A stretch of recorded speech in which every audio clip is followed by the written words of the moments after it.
Assalamualaikum warahmatullahi wabarakatuh. Kami dari grup H akan mempresentasikan jawaban dari tugas AKM E66, E615, dan P61. Sebelum itu, kami memperkenalkan anggota kami.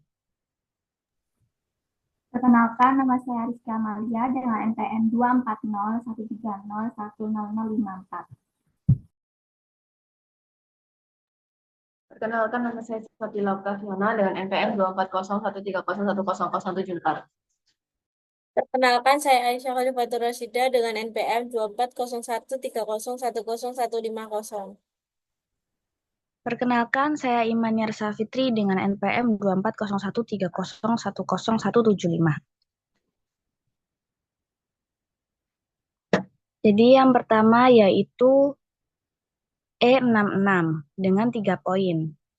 Untuk poin A, Licang Ltd baru-baru ini menandatangani perjanjian sewa gedung kantor baru untuk jangka waktu sewa 10 tahun. Berdasarkan perjanjian sewa, deposit jaminan sebesar 1.200.000 dibayarkan. Dengan deposit tersebut akan dikembalikan pada saat berakhirnya masa sewa dengan bunga majemuk sebesar 10% per tahun. Berapa jumlah yang akan diterima perusahaan pada saat masa sewa berakhir? Untuk poin B, setelah baru-baru ini menerbitkan obligasi senilai 20 juta berjangka waktu 15 tahun, Ronwu Ltd berkomitmen untuk melakukan penyetoran dana pelunasan tahunan sebesar 620.000. Penyetoran dilakukan pada hari terakhir setiap tahun dan menghasilkan laba sebesar 10%. Apakah dana tersebut pada akhir 15 tahun akan cukup untuk melunasi obligasi? Jika tidak, berapa kekurangannya? Untuk poin C, berdasarkan ketentuan perjanjian gajinya, Presiden Juan Rivera memiliki pilihan untuk menerima bonus langsung sebesar 40.000 dan bonus tertunda sebesar 75.000 yang dibayarkan dalam 10 tahun. Dengan mengabaikan pertimbangan pajak dan mengasumsikan tingkat bunga yang relevan sebesar 8%, bentuk penyelesaian mana yang harus diterima Rivera? Yang pertama, kita akan membahas poin A terlebih dahulu.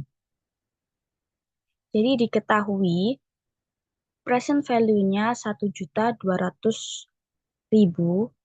dan dalam periode 10 tahun dengan bunga 10%. Yang ditanyakan berapa jumlah yang akan diterima perusahaan saat masa sewa berakhir. Di sini menggunakan rumus future value yaitu present value dikalikan FVF N,I. Jadi present value-nya 1.200.000 dengan N-nya 10 tahun dan I-nya 10%.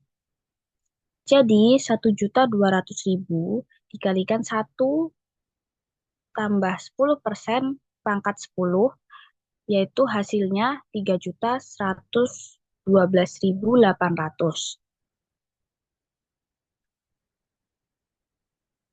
Next. Lalu untuk jawaban poin B, di sini diketahui nilai obligasinya yaitu 20 juta. Pembayaran tahunannya 620.000 dengan periode 15 tahun dan tingkat pengembalian bunganya 10%. Yang ditanyakan, apakah dana di akhir 15 tahun cukup untuk melunasi obligasi? Jika tidak, berapa kekurangannya? Jadi, di sini kita menggunakan rumus future value of an ordinary annuity dengan rumus R dikalikan FVF OA N,I. R-nya di sini pembayaran tahunan sebesar 620.000 dengan N-nya 15 tahun dan I-nya 10%. Jadi 620.000 dikalikan 1 tambah 10% pangkat 15 dikurangi 1 per 10%. Hasilnya 19.698.640. Jadi jumlah obligasi yang harus dilunasi yaitu 20 juta dan jumlah akhir dana pelunasannya 19.698.640. Jadi dana pelunasan tidak cukup untuk melunasi obligasi dan akan ada kekurangan sebesar 301.360. Lalu untuk jawaban poin C, diketahui Juan Rivera memiliki pilihan bonus, yaitu bonus langsung sebesar 40.000 dan bonus tertunda 75.000 dengan periode 10 tahun dan bunga 8%. Yang ditanyakan pilihan bonus mana yang sebaiknya diterima Juan Rivera. Jadi kita akan menghitung nilai sekarang dari bonus tertunda menggunakan rumus present value, yaitu future value dikalikan PVF N, I. Future value-nya 75.000 dengan N-nya 10 tahun dan I-nya 8%. Jadi 75.000 dikalikan 1/1 tambah 8% pangkat 10, yaitu hasilnya 34.725. Jadi kalau dibandingkan dengan bonus langsung ini 40.000 itu lebih besar dibanding bonus tertunda sebesar 34.725. Jadi keputusan yang sebaiknya diambil Juan Rivera yaitu menerima bonus langsung sebesar 40.000.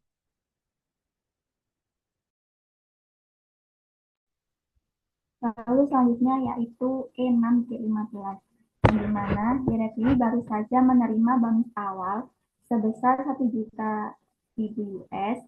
Nah, rencana Li adalah untuk menginvestasikan bonus ini dalam dana yang akan mendapatkan bunga majemuk sebesar 6% setiap tahunnya. Lalu pada poin A, jika Li berencana untuk mendirikan GL Foundation saat dana telah mencapai saldo sebesar $1.890.000. Nah, berapa tahun yang dibutuhkan sampai ia bisa membangun yayasan tersebut? Lalu pada poin C, daripada menginvestasikan seluruh bonusnya sebesar $1.000.000, Li menginvestasikan sebesar $300.000 pada saat ini dan berencana untuk melakukan 9 kali investasi tahunan bernominal sama ke dalam dana mulai 1 tahun dari hari ini. Berapa jumlah yang harus diinvestasikan setiap tahunnya dikali berencana untuk mendirikan yayasan dengan senilai sebesar 1.898.000 pada akhir tahun ke-9. Lalu untuk poin A, investasi awalnya sudah diketahui bahwa sebesar 1 juta US untuk nilai masa depannya 1.898.000 US, untuk tingkat bunganya sebesar 6%. Nah, berapa tahun yang dibutuhkan sampai bisa membangun yayasan tersebut? Nah, kita mencari future value-nya dengan rumus BF PV dikali FVF N, I. Nah, untuk PF-nya ya PV-nya yaitu 1 juta dan untuk I-nya 6%. Sedangkan untuk FV-nya yaitu sudah diketahui sebesar 1.898.000. Nah, lalu untuk FVF N,6%-nya itu pindah ke sebelah sisi kiri dan 1.898.000-nya pindah ke sisi kanan, lalu dibagi dengan 1 juta dan hasilnya yaitu 1,898.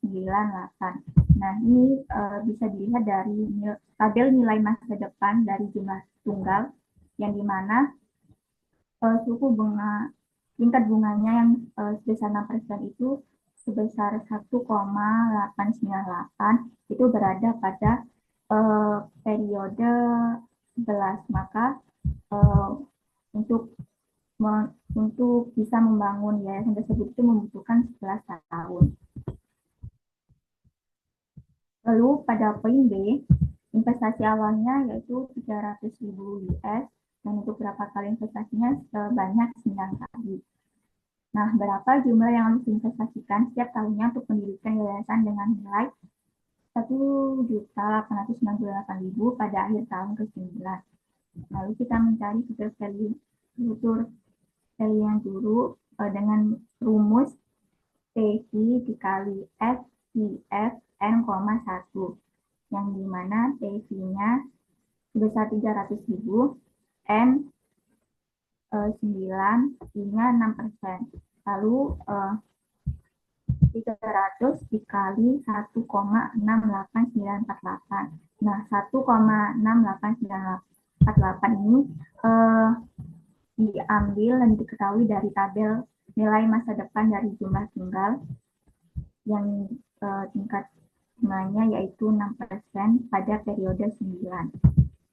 Lalu 300 dikali 1,68948 itu hasilnya 506,844. Nah, setelah itu dikurangi dengan 1.898.000 yang diketahui sebesar 1.391.105. Lalu mencari FPO-nya, FPOA-nya dengan rumus R dikali PVF OA N,1 yang dimana N-nya 9, I-nya 6%. Lalu FPOA-nya yaitu sebesar 1.391.156 itu pindah ruas ke sebelah sisi kanan, lalu dibagi dengan 11,49132 dan didapat sebesar 121.062.000 yang dimana setiap tahunnya yaitu menginvestasikan sebesar 121.062.000.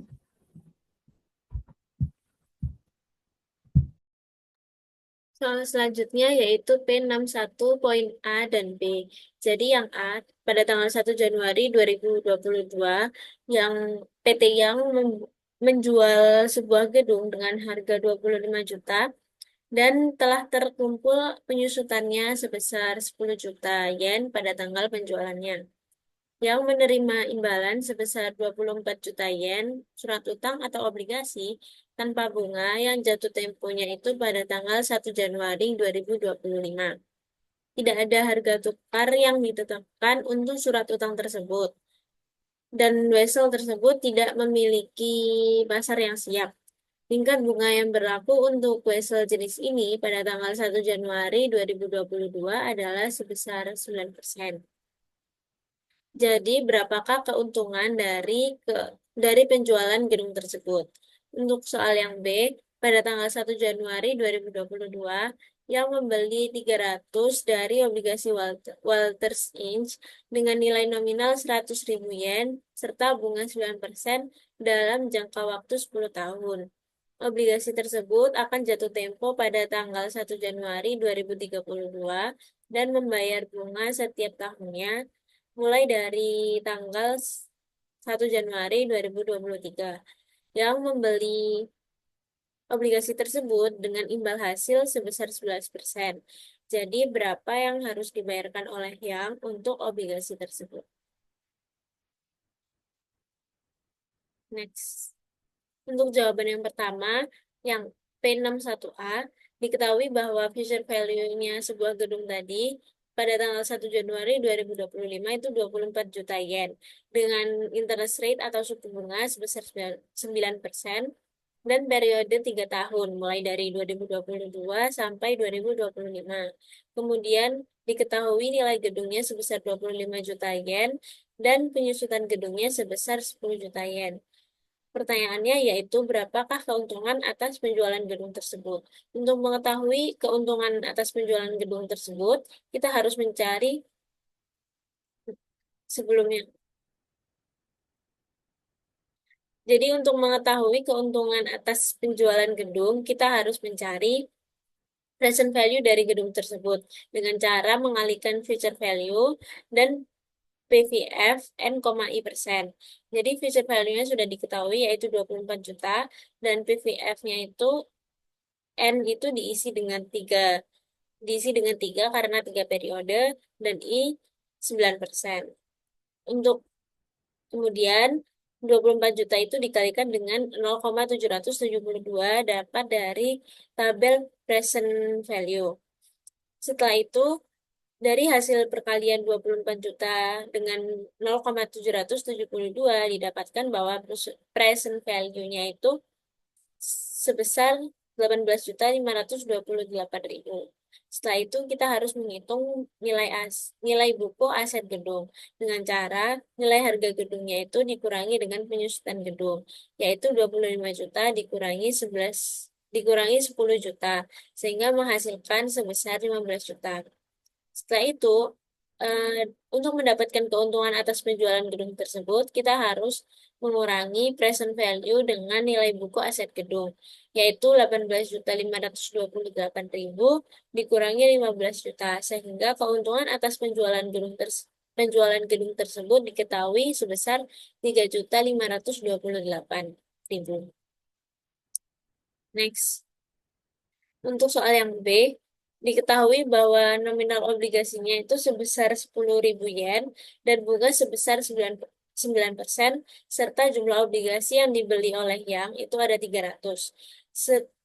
Selain itu, periode pembayaran obligasi itu selama 10 tahun dengan imbal hasil 11%. Jadi berapa obligasi yang harus dibayarkan oleh Yang? Jadi untuk mencarinya itu kita menghitung present value of an annuity due karena yang itu membayar obligasinya secara tahunan dengan cara nominal obligasi dikali dengan bunganya dikali dengan PVF ordinary annuity 10,11%. 10 itu dari periodenya dan 11% itu dari imbal hasil yang akan didapat dari pembelian obligasi, yaitu 100.000 dikali 9% dikali 5,889. 5,889 itu didapat dari tabel present value annuity. Kemudian present value of an annuity due dapat dihasilkan sebesar 53.001. Setelah itu kita harus mencari present value of nominal bonds-nya dengan cara nominal obligasi dibagi dengan future value 10,11%. 10 dari periode obligasinya dan 11% dari imbal hasil obligasinya. Setelah itu 10.000 dibagi dengan 1 ditambah 0,11 pangkat 10, sehingga menghasilkan sebesar 35.223. Untuk mencari harga berobligasinya, itu kita harus menjumlahkan present value of an annuity due dengan present value of nominal bonds, yaitu 53.001 ditambah 35.223, sehingga menghasilkan harga berobligasinya itu sebesar 88.224. Karena yang itu membeli obligasinya sejumlah 300, maka untuk mencari harga atau total obligasi yang harus dibayarkan oleh Yang, jumlah obligasi tersebut itu harus dikali dengan harga per obligasi, yaitu 300 dikali 88.224, sehingga menghasilkan jumlah total obligasi yang harus dibayarkan oleh Yang itu sebesar 26.467.200 yen.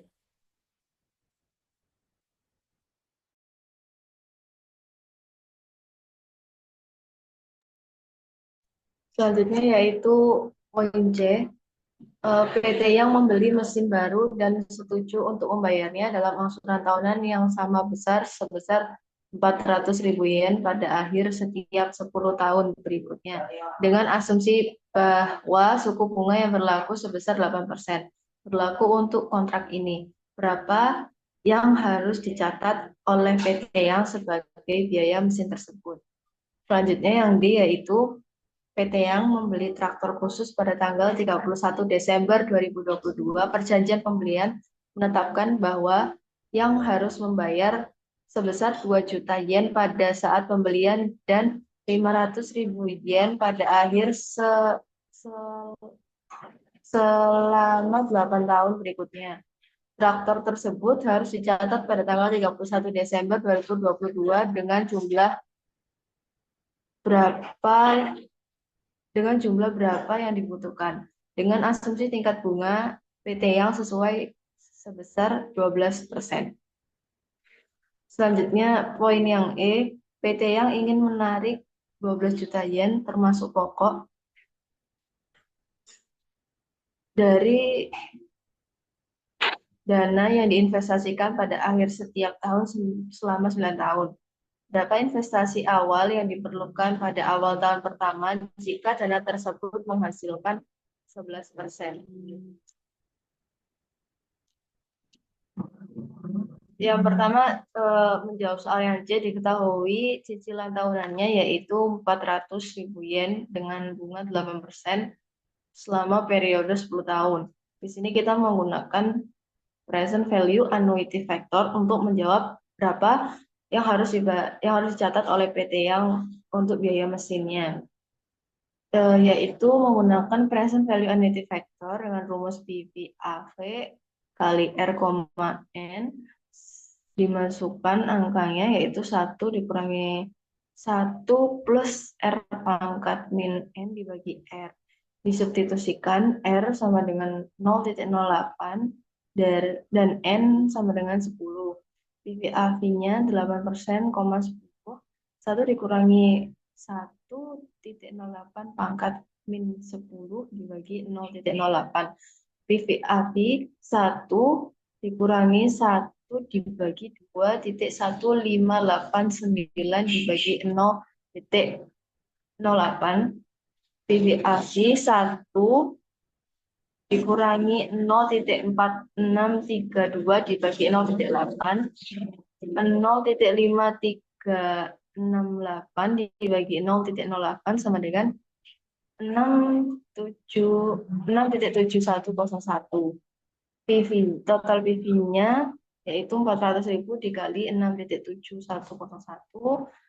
Total yang harus dicatat oleh PT yang sebagai biaya mesinnya yaitu 2.684.000.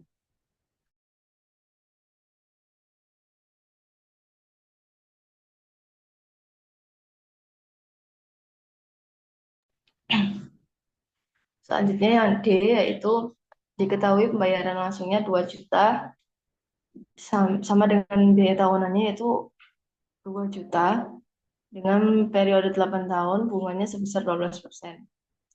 Yang ditanyakan adalah berapa jumlah traktor yang harus dicatat pada 31 Desember 2022 dengan asumsi tingkat bunga sebesar 12%. Di sini saya menggunakan rumus present value of an ordinary annuity, yaitu A dikali 1 dikurangi 1 dibagi 1 plus R pangkat N dibagi R. Tinggal masukkan angka 1 dikurangi 1 dibagi 1 plus 12 pangkat 8. 1 dikurangi 1 dibagi 1,12 pangkat 8 sama dengan 0,5961. Dibagi dengan bunga 12% yang menjadi 0,12. Yaitu 0,5961 dibagi 0,12 sama dengan 4,9676.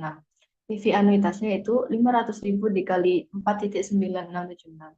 Hasil pembayaran tahunan selama 8 tahunnya adalah mengalikan hasil 500.000 dikali 4,9676 yaitu 2.483.800.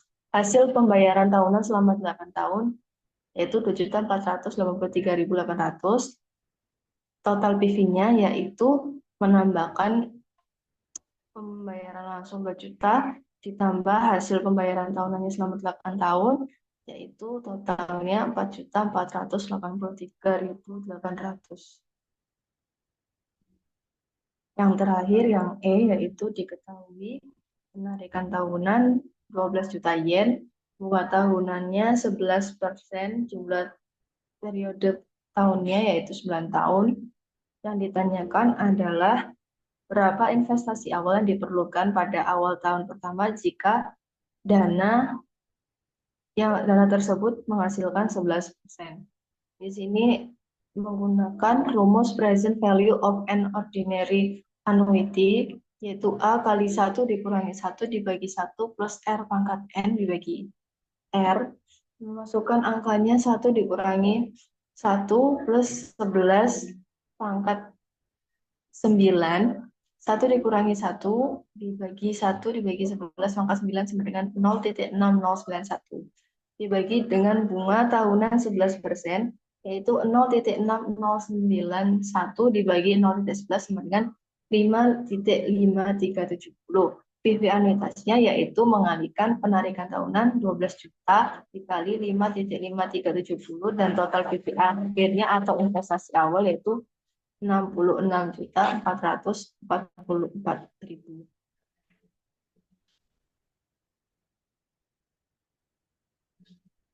Sekian dari presentasi dari grup A. Kurang lebihnya mau dimaafkan. Wassalamualaikum warahmatullahi wabarakatuh. Nah,